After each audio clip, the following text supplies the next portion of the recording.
اعوذ باللہ من الشیطان الرجیم بسم اللہ الرحمن الرحیم۔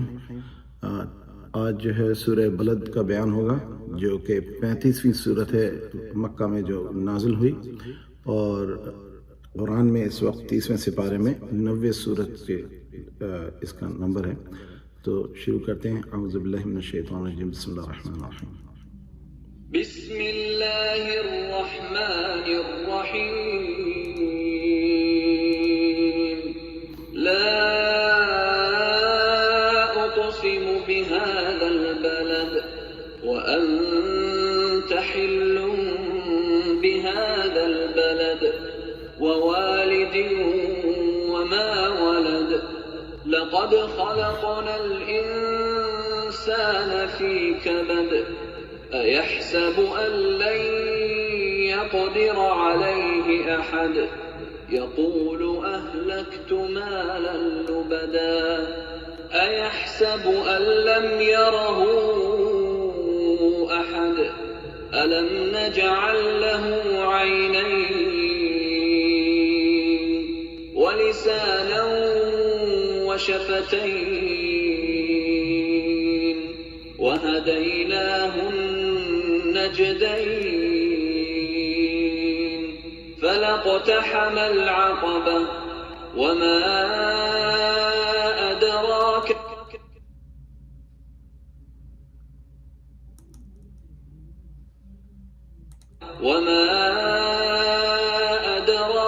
ما العقبة۔ اور تم کیا سمجھے کہ گھاٹی کیا ہے؟ فك رقبة کسی کی گردن کا چھڑانا، أو إطعام في يوم ذي مسغبة یا بھوک کے دن کھانا کھلانا، يتيما ذا مقربة یتیم رشتہ دار کو، أو مسكينا ذا متربة یا فقیر خاصار کو۔ ثم كان من الذين آمنوا وتواصوا بالصبر وتواصوا بالمرحمة۔ پھر ان لوگوں میں بھی داخل ہوا جو ایمان لائے اور صبر کی نصیحت اور لوگوں پر شفقت کرنے کی وصیت کرتے رہے۔ أولئك أصحاب الميمنة یہی لوگ صاحب سعادت ہیں۔ والذين كفروا بآياتنا هم أصحاب المشأمة اور جنہوں نے ہماری آیتوں کو نہ مانا وہ بدبخت ہیں۔ عليهم نار مؤصدة۔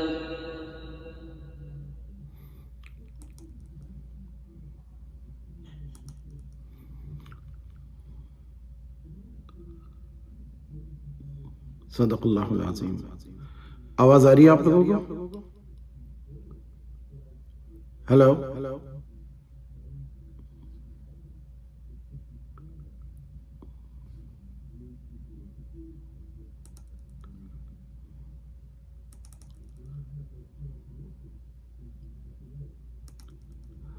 ہلو، آواز آ رہی ہے؟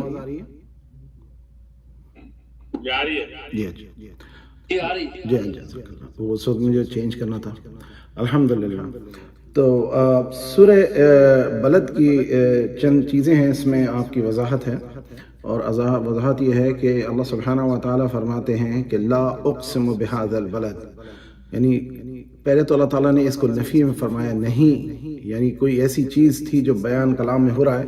یہ مکہ کی نازل ہوئی صورت ہے، اور اس میں یہ پہلے 3 سے 5 سال یا 7 سال کے پہلے کے درمیان کی نزول ہوئی صورت ہے۔ تو اللہ سبحانہ و تعالیٰ نے پہلے اس میں انکار کیا، یعنی عقائد جو تھے ان کے کفار مکہ کے یا کہہ لیجیے جائے قریش میں، اس کی پہلے نفی کیا، پھر آپ نے قسم اٹھائی، اللہ تعالیٰ نے قسم ایک یہاں پہ اٹھائی۔ تو اس کے بعد جتنی قسمیں اللہ تعالیٰ نے پہلے میں نے آپ سے ذکر کیا تھا کہ اب تک کہ ہم نے دیکھا ہے کہ اللہ تعالیٰ نے تقریباً 24 بار قسم اٹھائی ہے، اور اس کو جوڑ لیا جائے اس قسم کو تو اب بن جاتی ہیں 25 بار اللہ سبحانہ و تعالیٰ نے قسم لی ہے۔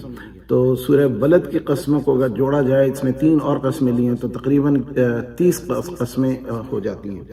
تو اللہ سبحانہ و تعالیٰ نے فرمایا کہ نہیں، قسم لیتا ہوں اٹھاتا ہوں میں اس بلد کی، بلد کہتے ہیں عربی میں شہر کو یا کسی گاؤں کو یا ایسی آبادی کو جہاں لوگ آباد ہوں، اور اس میں ذکر ہے مکۃ المکرمہ کا، جس کے بارے میں سورہ بقرہ میں بڑا تفصیل سے ذکر آیا، اور دوسری جگہوں پہ بھی اللہ سبحانہ و تعالیٰ نے فرمایا ہے کہ ان اول بیت وضع للناس للذی ببکۃ مبارکا وہدی للعالمین فیہ آیات بینات ومقام ابراہیم ومن دخلہ کان آمنا وللہ علی الناس حج البیت من استطاع الیہ سبیلا ومن کفر فإن اللہ غنی عن العالمین۔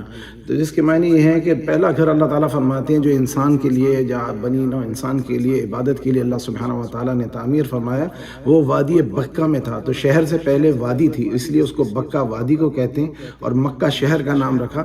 اور اس کا واقعہ جو سب کے علم میں ہے کہ حضرت ابراہیم علیہ السلام کو اللہ سبحانہ و تعالیٰ نے آزمایا، وَإِذِ ابْتَلَىٰ إِبْرَاهِيمَ رَبُّهُ بِكَلِمَاتٍ فَأَتَمَّهُنَّ قَالَ إِنِّي جَاعِلُكَ لِلنَّاسِ إِمَامًا قَالَ وَمِن ذُرِّيَّتِي قَالَ لَا يَنَالُ عَهْدِ الظَّالِمِينَ۔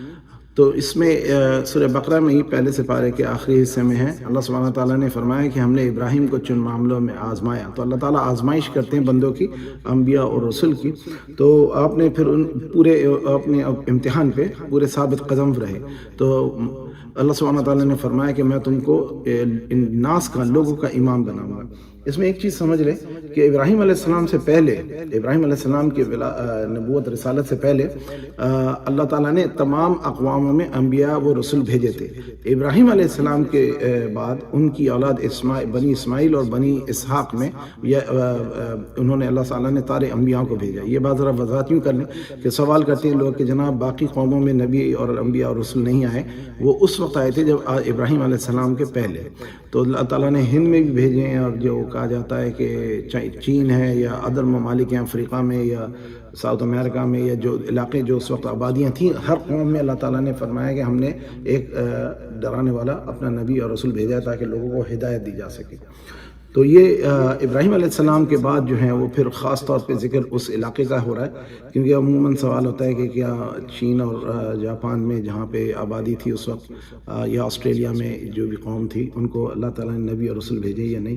تو جواب یہی ہے کہ ان میں ان کے جو جن کا ذکر ہوتا ہے، جیسے بدھا کا ذکر ہے یا دوسرے لوگوں کا ذکر ہے، رام اور کرشن کا، کہ ممکنات میں ہے کہ یہ وہ اولیاء اللہ تھے یا انبیاء اللہ تھے جن کو اللہ سبحانہ وتعالیٰ نے ان قوموں میں بھیجا۔ اور آپ اگر ان کی کتابیں دیکھیں تو ان میں بھی توحید کا ذکر ہے، اور اسی لیے ان کو مانا جاتا ہے کہ وہ ابراہیم علیہ السلام سے پہلے کے لوگ تھے۔ ابراہیم علیہ السلام کی ولادت کے بعد جب ان کی اولادوں میں پھر نبوت اور رسالت آ گئی، بنی اسماعیل یعنی عربوں میں، اور بنی اسرائیل جو کہ حضرت اسحاق کی اولادوں میں تھے۔ تو اس شہر مکہ کے بارے میں اللہ سبحانہ و تعالیٰ فرماتے ہیں کہ پہلا گھر اللہ تعالیٰ نے تعمیر فرمایا جو انسانیت کے لیے کہ وہ اس میں آئیں اور عبادت کریں اللہ کی، یہ بکہ وادی میں تھا، اس وقت شہر نہیں آباد تھا۔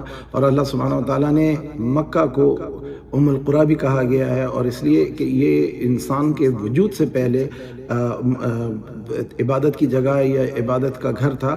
جب اللہ سبحانہ و تعالیٰ نے زمین کی تخلیق فرمائی، اور اس کو اسی لیے کہا جاتا ہے کہ زمین سب سے پہلے یہاں سے وجود میں آئی، اور جس جگہ پہ کعبہ کا اس وقت جگہ ہے، اس وقت اس جگہ پہ زمین کو اللہ تعالیٰ نے پانی میں سے جو پہلے نکالا زمین، وہ وہاں تھی۔ اور پھر اس کے بعد اللہ سبحانہ و تعالیٰ نے اس کو وسعت دی، اور پھر جب اللہ تعالیٰ نے تخلیق فرمائی مخلوقوں کی تو اس میں ہم سے پہلے فرشتے اور جنات کا وجود تھا۔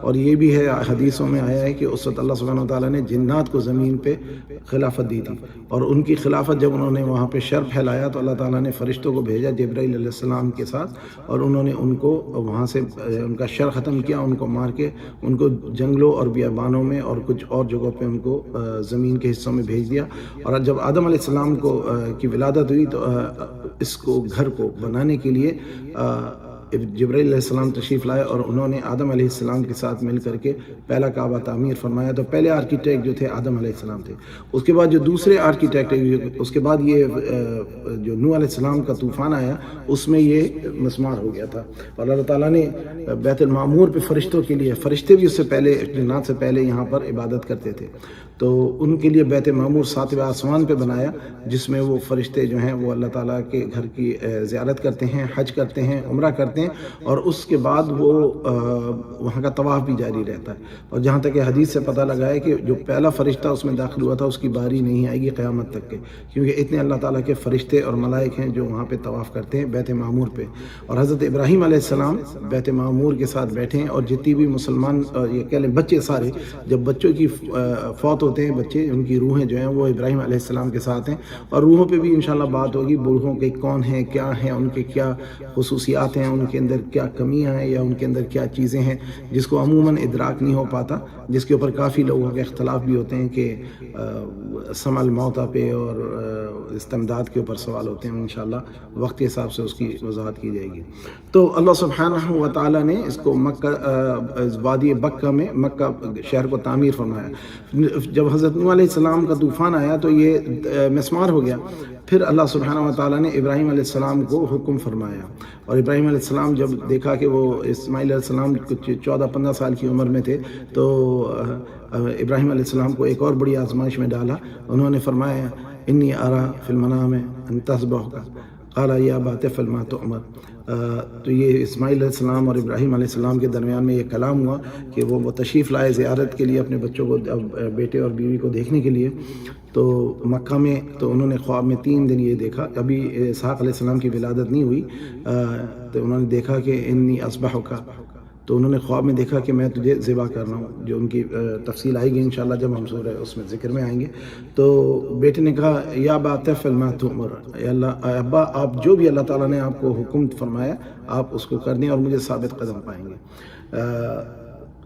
تو اس پہ انہوں نے ان کو ذبح کرنے کی جو منی میں لے گئے اور پھر ان کو باندھ کر کے انہوں نے لٹا دیا اور پھر ان کو گلے پہ چھری چلانے لگے. تو اللہ سبحانہ و تعالیٰ نے جنت سے ایک بھیڑ بھیجی اور اس کو انہوں نے ذبح کیا، اور اس وقت سے یہ رسم جو ہے قربانی کی اسٹیبلش ہوئی. اس وقت پھر ابراہیم علیہ السلام کے بارے میں سورہ بقرہ میں لکھا ہے کہ وَإِذْ يَرْفَعُ إِبْرَاهِيمُ الْقَوَاعِدَ مِنَ الْبَيْتِ وَإِسْمَاعِيلُ. تو جب انہوں نے اس کی دیوار کعبہ کی کھڑی کر رہے تھے تو انہوں نے دعا کی. اب یہ دیکھیے ایک اس میں بہت ساری تعلیمیں، بہت تفصیلات ہیں کہ جب وہ اس کی دیوار کو کھڑا کر رہے تھے تو انہوں نے اس وقت دعا کی کہ اللہ سبحانہ و تعالیٰ اس قوم میں ایک نبی کو مبعوث فرما.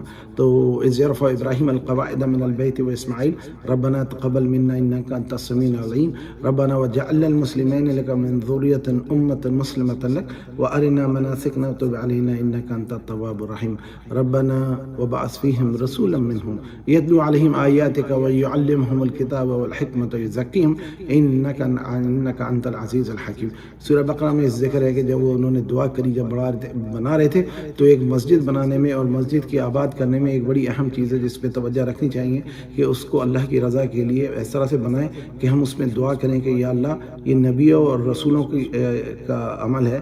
کیونکہ نبی علیہ الصلوۃ والسلام بھی جب مدینہ المنورہ ہجرت فرمائی تو انہوں نے بھی مسجد کی بنیاد رکھی. تو یہ ابراہیم علیہ السلام کی دعا تھی 4000 سال قبل، اور اس میں انہوں نے کہا یا اللہ انہی قوم میں ان کو مسلمان بنا اور انہی میں میری اولادوں میں سے ان میں نبی مبعوث فرما جو ان کو تیری آیتیں پڑھ کے سنائے، ان کو پاکیزہ کرائے. تو یہ حضور علیہ السلام جو تھے یہ ابراہیم علیہ السلام کی دعا ہے. لوگ جو انکار کر رہے ہیں تو قرآن میں اس کا ریفرنس میں ہے لا اقسم بہذا البلد وانت حل بہذا البلد. اگلی آیت میں ہے وانت حل بہذا البلد. اور پھر اس کے بعد قرآن میں ہے سورہ بقرہ میں واتخذوا من مقام ابراہیم مصلی، کہ یہ جگہ جو تھی یہ سب پہ حرام ہے. حرام مطلب اس میں حرمت کا معاملہ ہے، اور اس جگہ پہ درخت پودے کاٹنا، شکار کرنا، کسی چیز کو نقصان پہنچانا منع ہے. صرف ایک گھاس کی حضور نے اجازت دی جو لوگ اپنے گھر میں چولہا جلانے کے لیے استعمال کرتے تھے. اخضر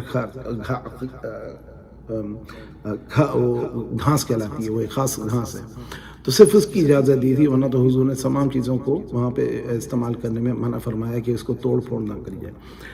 تو اللہ سبحانہ و تعالیٰ نے اس کو حرمت کی جگہ بنایا اور یہاں پہ لوگوں کو امن کی جگہ بنایا، اور اللہ تعالیٰ نے اس کو ایک حضور کو اس جگہ پہ مبعوث فرمایا جہاں پہ ابراہیم علیہ السلام نے دعا کی. تو اللہ سبحانہ و تعالیٰ اس آیت میں اس کا ریفرنس دے رہے ہیں وَأَنْتَ حِلٌّ بِهَذَا الْبَلَدِ، مطلب یہ کہ اور آپ جو ہیں آپ کو اس کے حلن کے اندر علماء نے کئی تفاسیر اور ترجمے لیے. حلن کا ایک مطلب تو یہ ہے جو کہ میں مناسب سمجھتا ہوں وقت کے حساب سے، اگر ہم دیکھیں کہ یہ قریش مکہ حضور کی نبوت اور رسالت کا انکار کر رہے ہیں اور حضور وہیں کے آباد شہری ہیں، تو ایک تو یہ کہ آپ یہاں رہتے ہیں اس انت حل بہذا البلد، آپ رہتے ہیں اس بلد میں۔ دوسری تفسیر علماء نے یہ کی ہے کہ اس جگہ تو تمام نقصان پہنچانا حرام ہے، اور یہ کفار میں بھی مشہور تھا، قریش میں اسلام سے پہلے بھی، کہ کعبے کے اندر وہ کوئی ایسی عمل نہیں کرتے تھے، اور اگر کوئی کعبے میں داخل ہو جائے تو اس کو امان ہوتی تھی، لیکن کعبے کے اندر حضور کو امان نہیں تھی، حضور کے صحابہ کو امان نہیں تھی۔ یہ حل کا مطلب انہوں نے تم کو حرمت سے حلال کر دیا ہے کہ تم کو نقصان پہنچائیں، نعوذ باللہ آپ کی جان کے اوپر صدمہ پہنچے، آپ کے صحابہ کو اذیت دی جائے، یہ بلد حرام میں حل کر دیا گیا، یعنی آپ کی اولادوں کو اور آپ کے صحابہ کو اور آپ کی ذات اقدس کو نقصان پہنچایا۔ تو ایک علماء کا ترجمہ یہ بھی ہے تفسیر میں، اور اس کے علاوہ ایک یہ ہے کہ آپ کے اوپر اس شہر کو حلال کر دیا گیا، یعنی یہ حرمت والا شہر ہے، یہاں پہ کوئی آدمی نقصان نہیں کر سکتا، جنگ نہیں کر سکتا، یہاں کی کسی چیز کو نقصان نہیں پہنچا سکتا، لیکن آپ پر ایک وقت کے لیے حلال ہوگا۔ تو حضور نے فرمایا جب فتح مکہ ہوئی تو آپ نے فرمایا کہ یہ بلد حرام ہے، یعنی اس پہ قیامت تک کہ کسی کو اجازت نہیں ہے کہ اس جگہ فوج کشی کرے، لیکن مجھ پہ بھی چند لمحوں کے لیے حلال ہوا ہے۔ تو کچھ علماء کہتے ہیں کہ یہ اس کا ذکر ہے، لیکن ابھی فتح مکہ ہوئی نہیں اور ذکر آیا نہیں، اور اس کے بعد یہ ہے کہ آپ کو حلال کر دیا گیا، ایک معنی یہ تو بن سکتے ہیں، لیکن حالات یہ ہیں کہ حضور کی پیدائش مکہ میں ہوئی، اور ابھی حضور کے اوپر اتنی سختیاں انہوں نے کر دی کہ آپ کا صحابہ کا جینا مشکل کر دیا تھا، ہجرت ہو چکی ہے پہلی، تو مسلمانوں کے اوپر انہوں نے اس قدر ظلم ڈھائے، اور آپ اسی شہر کے باسی ہیں۔ تو میں جہاں تک کہ مناسب لگا، مجھے یہی محسوس ہوا کہ اس آیت کا مطلب ہے کہ آپ تو اس میں چلتے پھرتے ہیں، حل کا مطلب ہوتا ہے چلنا پھرنا اور گزرنا، تو اللہ تعالیٰ کی نظریں ہیں آپ پر کہ آپ اس شہر میں بستے ہیں اور آپ اس شہر میں چلتے پھرتے ہیں۔ پھر اس کے بعد اگلی آیت قسم اللہ تعالیٰ نے بڑی خوبصورت کھائی، اور جس کا مطلب ہے وَوَالِدٍ وَمَا وَلَدَ۔ اب دیکھیے، ایک قسم کھائی اقسم بہذا البلد، دوسری کھائی وَأَنْتَ حِلٌّ بِهَذَا الْبَلَدِ، آپ اس شہر میں چلتے پھرتے ہیں، اور تیسری کھائی کہ والد اور ولد۔ اب یہ دیکھیے، قسم کھائی ہے والد کی اور ولد کی۔ اب اس میں والد جو ہیں، پھر علماء کے کئی قول ہیں جو میں نے تفسیر دیکھی۔ ایک قول تو یہ ہے کہ آدم علیہ السلام والد ہیں ساری انسانیت کے، تو تمام انسان ان کے بچے ہو گئے، لیکن والد اور ولد اور آبا اور ابناء میں کچھ فرق ہوتا ہے، اب جہاں تک کہ میری سمجھ میں آئی بات، اور یہ ہوتا ہے کہ والد کا مطلب یہ ہوتا ہے جس کے آپ نطفے سے پیدا ہوں وہ والد ہوتا ہے، اور جس کے نطفے سے پیدا ہو چکا ہو وہ والد ہوتا ہے۔ لیکن آبا عربی زبان میں چاچاؤں کو بھی کہا جاتا ہے، داداؤں کو بھی کہا جاتا ہے، پردادوں کو بھی کہا جاتا ہے، اور اس طرح سے اسی طرح ابنا جو ہے وہ قبائلی بچوں کو بھی کہا جاتا ہے، چچا اور بھتیجوں اور ان کو بھی کہا جاتا ہے، تو یہ تمام ریلیشنز کو کہا جاتا ہے۔ لیکن جو خاص والد اور ولد کا رشتہ ہے وہ ہمارے یہاں جیسے لکھا جاتا ہے نا، شاہد فاروقی ولد وسیع احمد فاروقی، تو یہ لفظ جو ہے اس سے واحد وضاحت ہوتی ہے کہ یہ اس کا والد ہے، یہ اس آدمی کا نطفہ ہے۔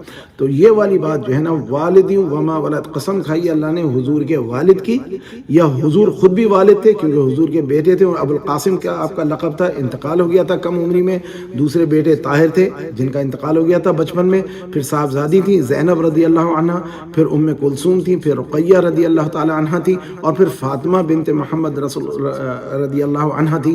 ان تمام کے والد حضور تھے۔ تو اب اس میں والد اور ولد کی، تو ولد میں یہ مذکر کا ہے، بیٹے کے طرف ریفرنس ہوتا ہے، تو ممکن ہے یہ حضور کے ان صاحبزادوں کی قسم ہو، یا حضور کے اپنے والد، یعنی حضور کے والد عبداللہ بن عبد المطلب، اور حضور نے قسم کھائی تھی جب حنین کے وقت جب سب لوگ بھاگ رہے تھے تو آپ نے کہا انا محمد لا کذب ابن عبد المطلب، یہ قسم آپ نے اٹھائی تھی کہ میں کوئی محمد ہوں، اس میں کوئی شک نہیں، اور عبد المطلب کا بیٹا ہوں، یعنی لوگوں کو فرما رہے تھے کہ مجھ پہ ایمان لاؤ۔ اور جنگ حنین میں جب کفاروں نے حملہ کیا تو صحابہ کے قدم اکھڑ گئے، اور اس وقت ان کی کیفیت ایسی ہو گئی تھی۔ تو اس وقت حضور نے بڑی بہادری اور بڑے حوصلے سے صحابہ کو جمع کیا، اور حضرت علی اور چند اور صحابہ کے علاوہ سارے صحابہ ایک دم اس حلے سے ایک دم بھاگ گئے تھے میدان سے، مطلب انہوں نے ریٹریٹ کیا تھا۔ پھر بعد میں سب جمع ہوئے اور وہ جنگ جیت گیا مسلمان حنین کی۔ تو اس آیت میں جو تک کہ میرا دل مطمئن ہوتا ہے وہ یہ کہ حضور کے والد، اب میں یوں کیوں کہتا ہوں کیونکہ تمام علماء نے، میں نے جتنی بھی تفاسیر پڑھی، سب نے کہا جی یہ آدم علیہ السلام اور ان کی اولاد کا ذکر ہو سکتا ہے، ابراہیم علیہ السلام جو کہ حضور کے آبا تھے اور حضور کے والد ہونے کی وجہ سے ان کا ذکر ہو سکتا ہے، لیکن وہ والد نہیں تھے، وہ آبا تھے، وہ جد تھے. ملت ابیکم ابراہیم، حضور نے کبھی نہیں کہا ملت والدکم ابراہیم. ابیکم، آبا جو ہے ابیکم تمہارے. اور پھر ایک حدیث وہ لاتے ہیں اس کے ضمن میں کہ حضور کے نعوذ باللہ میری جو استطاعت میں سمجھاؤں کہ ایک گروہ ہے مسلمانوں کا جو یہ ثابت کرنا چاہتا ہے کہ حضور کے والدین نعوذ باللہ وہ اہل ایمان نہیں تھے. اب حضور کی ولادت سے پہلے والد کا انتقال ہو گیا، 6 سال کی عمر میں دادا کا انتقال ہو گیا، 8 سال کی عمر میں والدہ رحلت فرما گئیں. انتقال کا مطلب ہوتا ہے ایک جگہ سے دوسری جگہ چلے جانا، یعنی عالم دنیا سے عالم ناسوت سے عالم برزخ میں گئے. یہ دنیا جو ہے ہماری عالم ناسوت سفلی جس کو کہتا ہے لوور لیول کی دنیا. تو بہرحال بات مقصد کہنے کا یہ ہے کہ کچھ لوگوں نے یہ کہا ہے اور انہوں نے حضرت امام ابو حنیفہ پہ بھی الزام لگایا ہے کہ انہوں نے یہ لکھا کہ ان کے والد جو ہیں حضور کے والدین مات علی الایمان یا مات علی الکفر کو انہوں نے ماں ہٹا دیا، اور انہوں نے ملا علی قاری نے اس کے پر ریفرنس کیا تھا اور اس کو بعد میں انہوں نے اپنی کریکٹ بھی کیا کہ انہوں نے امام ابو حنیفہ کا قول یہ جس کا اوریجنل ٹیکسٹ مل گیا مدینہ میں لائبریری میں، مات علی الایمان مات علی الکفر یہ لفظ تھا، تو اس میں جو ٹائپنگ میں انہوں نے جو کبھی کری تو اس میں ماں ہٹا دیا. ماں کا مطلب ہوتا ہے نہیں، ان کے والدین کا کفر پہ انتقال نہیں ہوا. باٹم لائن یہ ہے کہ کچھ لوگوں کا یہ عقیدہ ہے، ان کا کہنا ہے کہ حضور کے والدین یوں ہیں غیر مسلم نعوذ باللہ کہ وہ ایمان کی حالت میں نہیں رحلت فرمائی، اور وہ اس آیت پہ ان کو نہیں رکھنا چاہتے. ان کی وجہ جو میری سمجھ میں آئی وہ یہ کہتے ہیں کہ ایک عربی آیا اور حضور سے کہنے لگا کہ این ابی، اس کے باپ کا انتقال ہو گیا تھا، میرا باپ کہاں ہے یا رسول اللہ؟ تو حضور صلی اللہ علیہ وسلم نے فرمایا ابو کا فی النار، تیرا باپ جو ہے جہنم میں. تو وہ رونے لگا کہ میرے والد کے انتقال کا ذکر کیا. تو اس پہ جو حدیث ہے مسلم کی حدیث ہے، اس میں حضور نے فرمایا جب وہ جانے لگا رو کر کے فرمایا کہ ابی و ابو فی النار. تو اسے آپ نے فرمایا کہ میرا اور تیرا ابو، ابی یعنی میرا ابا اور تیرا ابو تیرا باپ دونوں نار میں. تو اس ریفرنس میں آپ دیکھیے عربوں کی زبان کے اندر ابی لہب، ابو جہل، یہ تمام لوگوں کے ساتھ ابو لگتا ہے. اور ابو لہب آپ کا چچا بھی تھا، پڑوسی بھی تھا، آپ کی دونوں صاحبزادیوں کا سسر بھی تھا، اور اس نے حضور کے ساتھ نفرت کی تھی. تو اس کے یہ مدینہ کا واقعہ ہے. تو آپ نے اس ریفرنس میں کہا، والد کے نہیں لیے کہا کبھی آپ نے.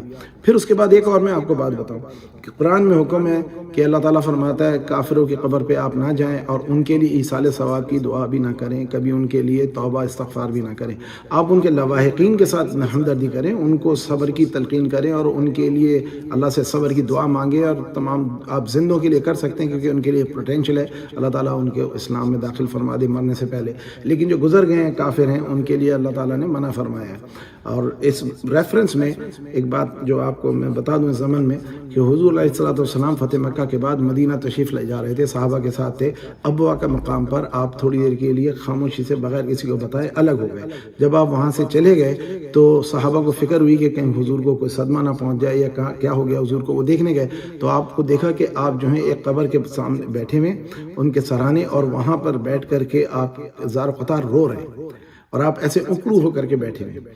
جب آپ کو دیکھا وہاں پر تو صحابہ نے تو وہ بھی وہاں جا کے بیٹھ گئے اور سب رونے لگے کہ یا رسول اللہ آپ رو رہے ہیں تو ہم بھی روتے ہیں. تو ان کو پتہ نہیں تھا کہ یہ کیوں رو رہے ہیں. پھر آپ نے اس وقت آپ نے یہ فرمایا میں نے تم کو قبروں پہ جانے کے لیے منع کیا تھا، اب میں تم کو اجازت دیتا ہوں قبروں پہ جاؤ. اور خود اپنی والدہ کی قبر پہ کہنے لگے، فرمایا میں نے اپنی اللہ سے اجازت مانگی کہ میں اپنی والدہ کی قبر کی زیارت کروں، اللہ سبحانہ و تعالیٰ نے مجھے اس کی اجازت دے دی. حدیث میں کچھ اور بھی الفاظ ہیں جن کی وضاحت ہے. الفاظ یہ ہیں کہ پھر میں نے ان کی مغفرت کی اجازت چاہی تو اللہ سبحانہ و تعالیٰ نے منع فرما دیا. اہل سنت والجماعت کے علماء کا قول یہ ہے کیونکہ آپ کی والدہ معصوم تھیں اس لیے اللہ تعالیٰ نے آپ کی استغفار کے لیے روکا. جو دوسرے مسلک کے لوگ ہیں وہ یہ کہتے ہیں جی اللہ تعالیٰ نے ان کی توبہ کے لیے منع فرما دیا تھا. یہ بات غلط ہے کیونکہ اگر توبہ فرماتے تو اس کا مطلب وہ گناہ گار تھی جبکہ وہ معصوم تھی. اس کی ایک مثال یہ ہے جو اس کو ہم سمجھ لیں. پھر آپ نے حدیث پوری مکمل کر لوں تو آپ صلی اللہ علیہ وسلم نے فرمایا تم اپنی قبروں پہ جاؤ، اور خصوصاً خود اپنی والدہ کی قبر پہ تشریف لے گئے. اور اس کا مطلب ہمیں اپنی والدین کی قبروں پہ جانا چاہیے، خصوصاً والدہ کی قبروں پہ جانا چاہیے اور ان کے لیے ایصال ثواب ہر وقت ہر لمحے ان کے لیے حق میں دعا کرنی چاہیے اور ان کے لیے ایصال ثواب کرنا چاہیے. ایک بہت اہم دعا ہے اللہم ارحمہما کما ربیانی صغیرہ، سورہ بنی اسرائیل میں یہ آیت ہے کہ اللہ تعالیٰ ان پہ رحم فرما جس طرح انہوں نے مجھ پہ رحم فرمایا. جن کے والدین حیات ہیں ان کو آپ راضی کر لیں، ان کی اگر انتقال ہو گیا تو آپ ان کے لیے استغفار کریں، ان کی والدہ والدین کے والدین کا یا ان کے بھائیوں بہنوں کا، دوست احبابوں کا، بیٹے بیٹیوں کا، رشتہ داروں کا، اعزاء اقربا کا اکرام کریں، اور اس سے اللہ تعالیٰ کے نبی نے فرمایا انہیں خوشی ہوتی ہے۔ تو یہ بہت ایک اہم مسئلہ ہے۔ تو والدین کے لیے جو رشتہ ہے بات آگے نکل رہی ہے۔ تو یہ جو کہتے ہیں کہ حضور کی والدہ نعوذ باللہ اور والد جو ہیں یہ سمجھتے ہیں، جنہوں نے یہ بات کا ترجمہ کیا ہے کہ وہ یہ چاہتے ہیں کہ کہنا کہ حضور کے والدین نعوذ باللہ ایمان کی حالت پہ نہیں گئے تھے، حضور کے والدین حضور کے دعوت اسلام سے پہلے ان کے انتقال ہو گئے تھے اور وہ دین حنیف پہ تھے۔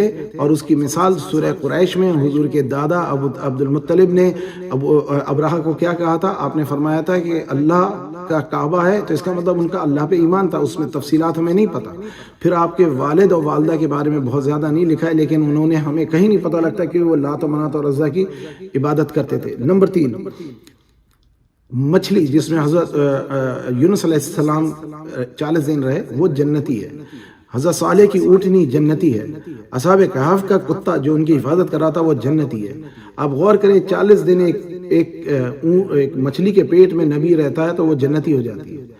ایک ہمارا نبی جو رحمت للعالمین ہے وہ 9 مہینے اپنی ماں کے پیٹ میں رہے، آپ یہ کیسے کہہ سکتے ہیں کہ وہ ایک نجس عورت کے جسم میں رہے؟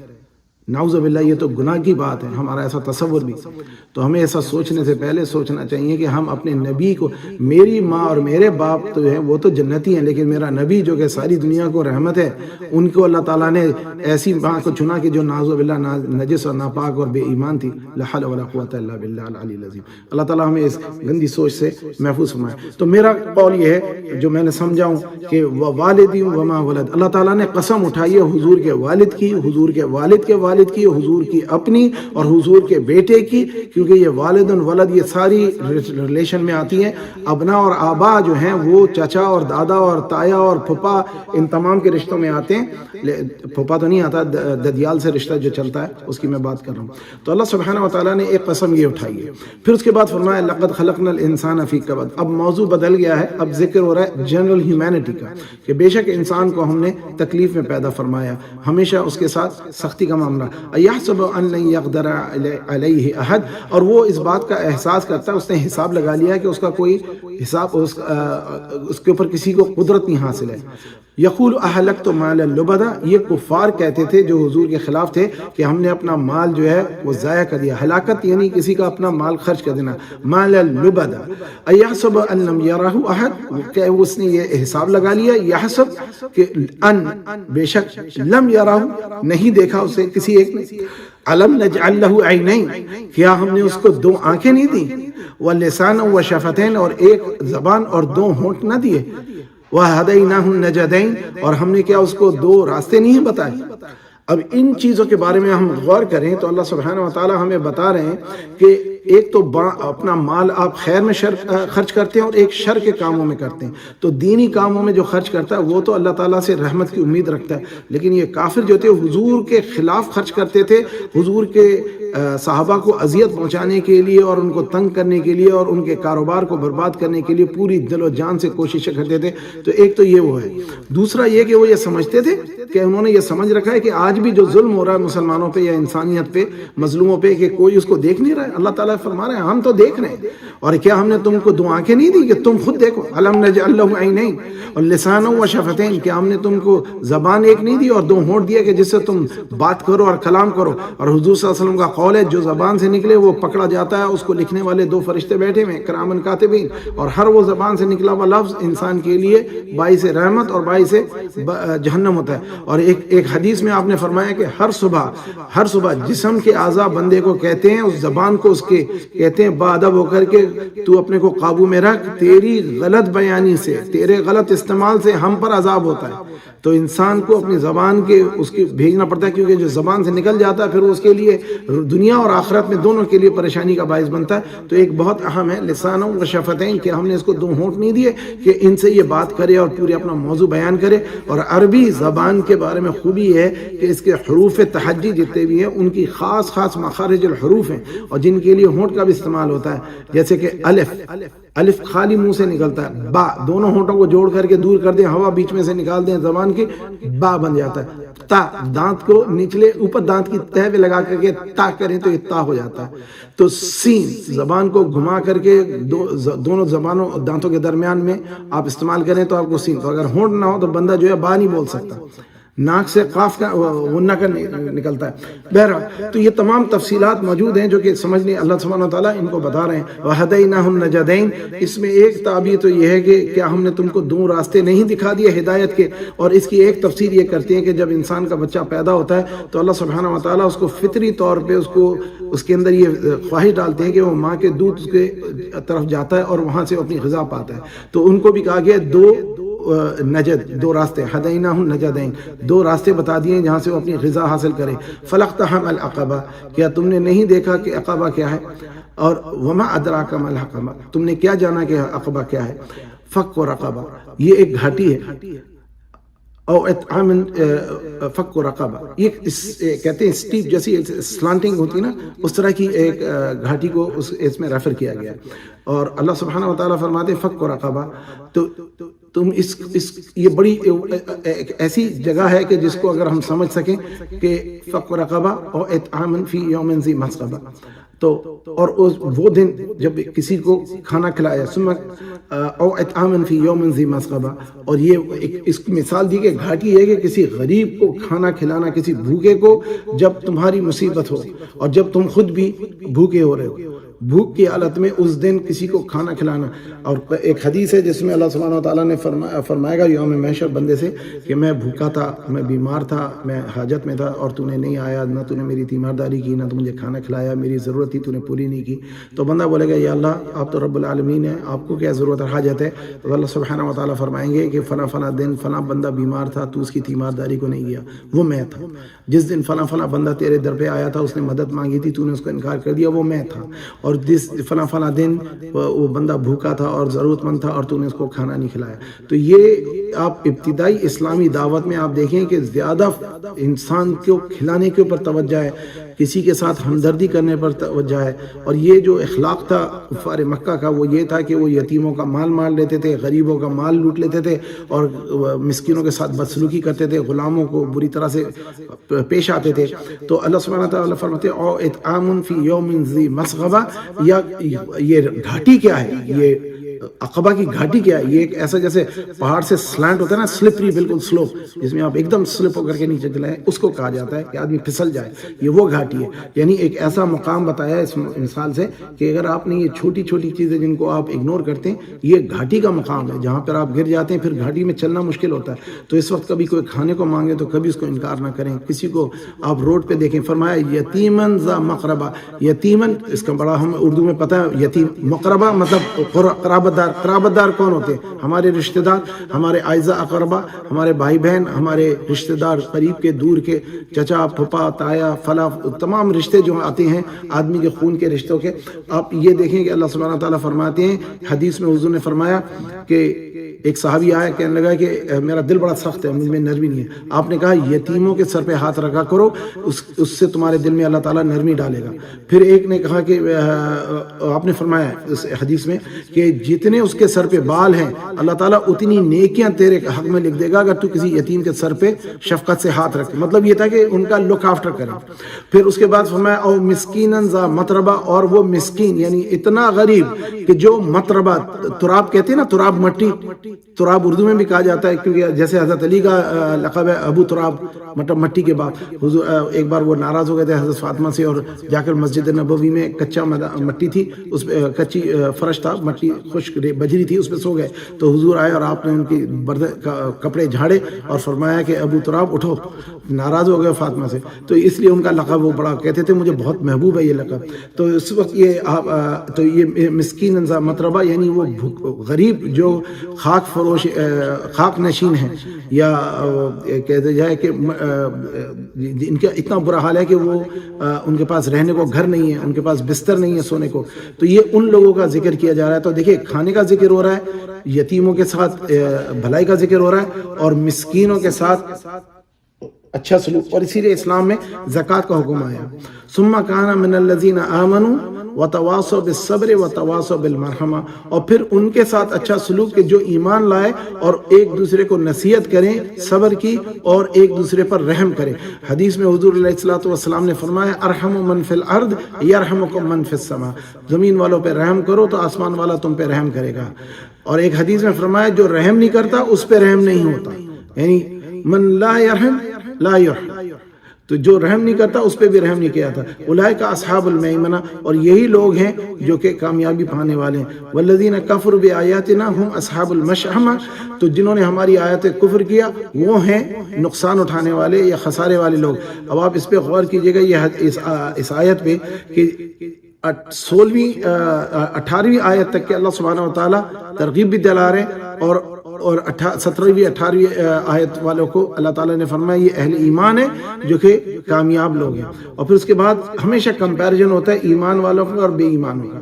تو پھر اس کے بعد فرمایا والذین کفروا بآیاتنا ہم اصحاب المشأمہ، جنہوں نے ہماری آیتوں سے کفر کیا وہ ہیں اصحاب مشأمہ، یعنی وہ بدبخت ہیں، یعنی وہ ناکار ہیں، ناکام ہیں، یعنی وہ لوگ ہیں جو کہ الٹے ہاتھ والے جن کو کتاب دی جائے گی۔ اور پھر فرمایا علیہم نار موصدہ، اور یہ جو ہیں وہ اس آگ میں ہوں گے جو کہ بند کر دی جائے گی، یعنی ایسی آگ جس میں آدمی جل کر کے خاک ہوگا اور پھر دوبارہ ریکریٹ کر دیا جائے گا۔ ایک بہت بڑی وعید ہے جس کو ہم تصور نہیں کر سکتے کہ انسان موت چاہے گا اور موت نہ ملے گی۔ تو اللہ سبحانہ و تعالی ہم سب کو اسلام پہ زندہ فرمائے اور ایمان پہ خاتمے کی توفیق عطا فرمائے، ہمارے دلوں میں دوسروں کے لیے، خصوصاً رشتہ داروں کے لیے اور اپنے غریبوں کے لیے اور مسکینوں کے لیے اور یتیموں کے لیے، ان سب کے لیے ہمدردی کی توفیق عطا فرمائے اور ان کی حاجت پوری کرنے کی ہمیں توفیق عطا فرمائے۔ تو اس آیت کے سلسلے میں یہ تمام معاملات بیان ہوئے، اور اس میں اگر کوئی میری غلطی ہوئی تو اللہ تعالیٰ سے میں معذرت چاہوں گا اور توبہ کروں گا، اور اگر کوئی بات صحیح تھی یا اس میں کوئی اصلاح کی ضرورت ہے، آپ کے علم میں کوئی بات ہو تو آپ لوگ کریں، اور اگر کوئی سوال ہو تو مجھ سے پوچھیں۔ اس کے بعد میں روکتا ہوں۔ وآخر دعوانا ان الحمد للہ رب العالمین۔